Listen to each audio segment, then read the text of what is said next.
Tayyormi? Albatta. Bunday bo'lsa boshladik.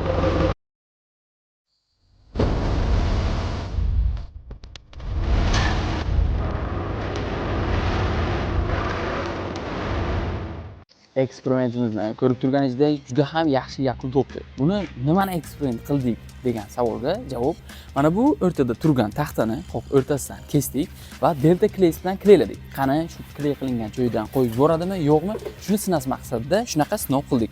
4 ta 25 kilolik xaltani osib qo'ydik. Bu 100 kilo bo'ladi, taxtalar bilan 100 kilodan oshiq ham bo'ladi. Bu pastga tortib turibdi, tepadan esa kara bilan tortamiz. Xullas taxtamiz ikki tomondan tortilib turibdi. Endi esa buni kleyni o'zini ko'rsatadigan bo'lsak, mana shu kleydan biz kleylaganmiz. Bu kichik varianti, kichik ishlash uchun. Agar bu o'lcham menga kichik, kattaroq kerak degan obunachilarimiz uchun mana bu variantini biz sizlarga tavsiya etamiz. Bu 3 kiloligi bo'ladi.